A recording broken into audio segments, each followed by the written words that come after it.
Hello everyone. I hope सब अच्छे होंगे, सबकी प्रिपरेशन भी अच्छी चल रही होगी।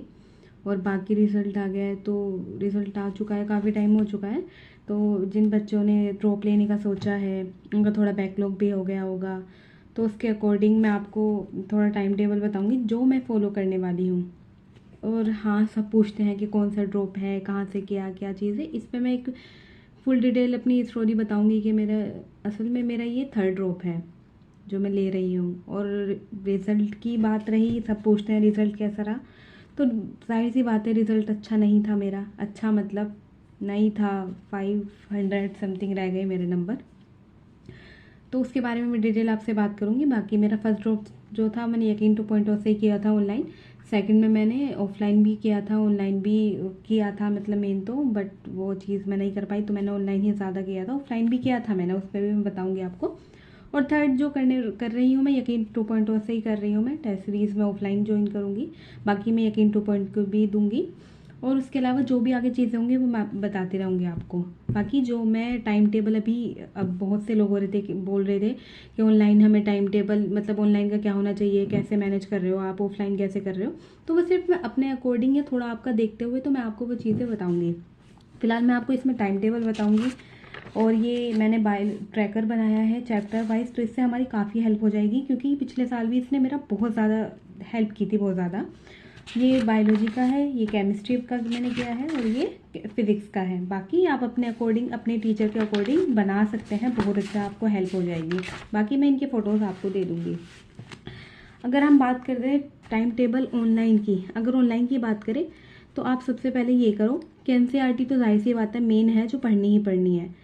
तो आप क्या करो, डेली सुबह में, मतलब आप कोचिंग जा रहे हो, अगर आपको टाइम मिल रहा है क्या, मुझे तो ये लगता है कि सबसे अच्छा टाइम होता है एनसीईआरटी पढ़ने का, सुबह में पढ़ो आप। मेन ये है कि सुबह में आप पढ़ने के लिए सबसे पहले एनसीईआरटी उसके ले लो, बायोलॉजी कर लो, केमिस्ट्री में इनऑर्गेनिक, ऑर्गेनिक कर लो, फिजिकल केमिस्ट्री भी देखो करनी चाहिए, क्योंकि एग्जाम्पल वगैरह भी उसका, या फॉर्मूला रिवीजन आप टाइम टेबल बना दो, 2-2 दिन करके, तब ऐसे कर सकते हो।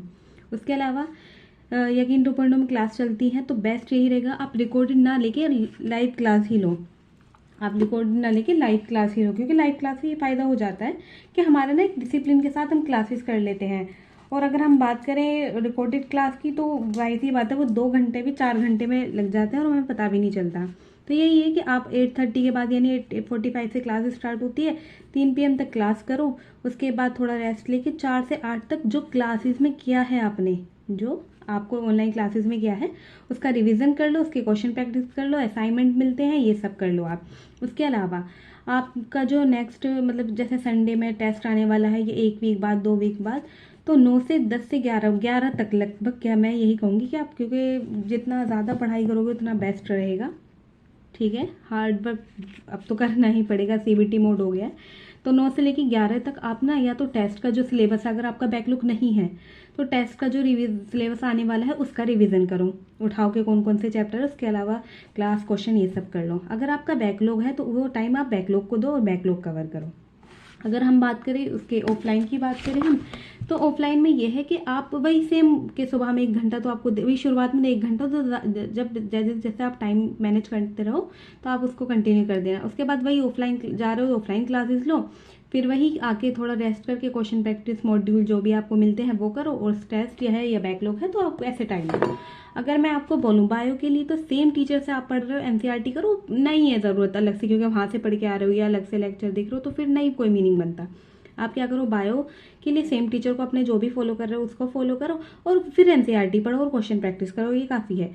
अगर हम बात करें केमिस्ट्री की, केमिस्ट्री पे एक यूट्यूब चैनल है नीट क्विक नाम से, मोहित सिंह, बहुत अच्छा लाइन बाय लाइन एनसीईआरटी कराते हैं, क्योंकि मैंने पूरे साल उनसे किया है तो बहुत ही अच्छा कराते हैं। तो मुझे तो उनका बेस्ट लगा था कि आप यहाँ से कर सकते हो, तो क्योंकि चैप्टर के अलावा अगर एनसीईआरटी करनी है तो आप यहाँ से करो। आपको फिजिकल, इनऑर्गेनिक, ऑर्गेनिक तीनों मिल जाएगी। बाकी मैं आपको डिस्क्रिप्शन में लिंक दे दूंगी, आप जाकर देख लेना।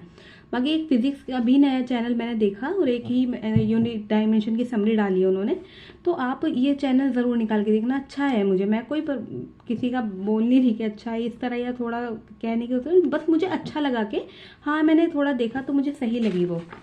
बाकी अगर हम बात करें ट्रैकर की, तो मैं MR सर से करने वाली हूँ, बाकी जो सलीम सर से कर रहे हैं उनसे, बाकी जो या उनके अलावा आप ऑफलाइन से कर रहे हैं तो मेन यही चलता है, वो भी मॉड्यूल दे रहे हैं, ये सब दे रहे हैं। तो मेरा क्या है कि चैप्टर आप लिख लो, चैप्टर के अलावा जो लेक्चर यानी क्लास ली है उस क्लास करो, फिर उसकी क्लास अगर शॉर्ट नोट्स बने हुए तो शॉर्ट नोट्स बना लो, उसमें क्लास क्वेश्चन होते हैं वो करो।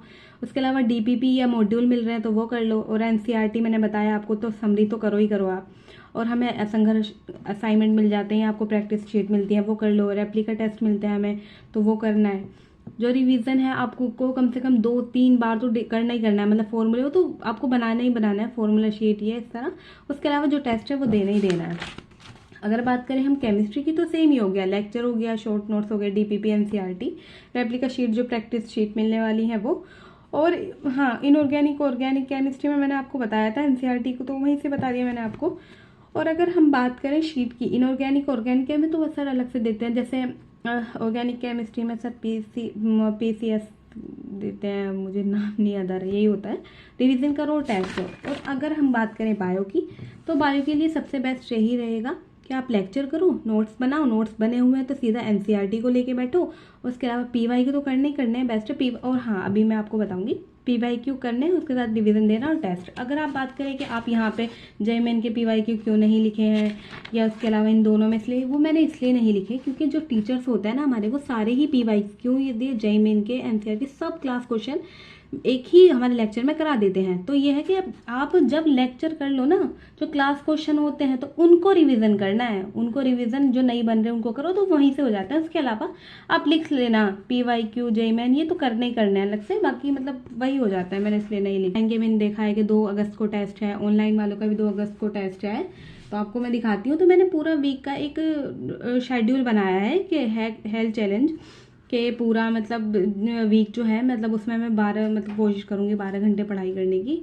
और ये मैंने बनाया हुआ है कि कहाँ से क्या चीज़ें करनी है, कौन कौन सी मतलब फिजिक्स में क्या करना है, असाइनमेंट क्वेश्चन ये सब करने हैं, शॉर्ट नोट्स वगैरह ये है मैंने बनाया हुआ है। मैंने ये पूरे वीक का बनाया हुआ है कि टेस्ट के लिए क्या क्या रिवीजन करना है, कैसे कैसे करना है। तो आप पूरे हफ्ते में यही आपको दिखाऊंगी कि मैंने कैसे क्या चीज़ की है। ये पूरा मैंने ट्रैकर बनाया है, जितने भी डेज बाकी हैं अभी, जैसे 27 जुलाई से हम स्टार्ट करें तो हमारा ये 280 मतलब वे दिन हमारा ये 2 मई को एग्ज़ाम होगा। तो अभी मैंने ट्रैकर बनाया है, बाकी मैं आपको साथ में शेयर करती रहूँगी, मतलब जो भी मैं अपना बताती रहूँगी टेस्ट वेस्ट का। अब संडे में टेस्ट जो होगा मैं आपको शेयर करूँगी। उसके अलावा कोई भी आपको हेल्प चाहिए मुझे कमेंट में ज़रूर बताना। Thank you. प्लीज़ अगर आपको वीडियो पसंद आती है तो लाइक सब्सक्राइब ज़रूर करें, और बाकी मैं आपको चीज़ें बताती रहूँगी।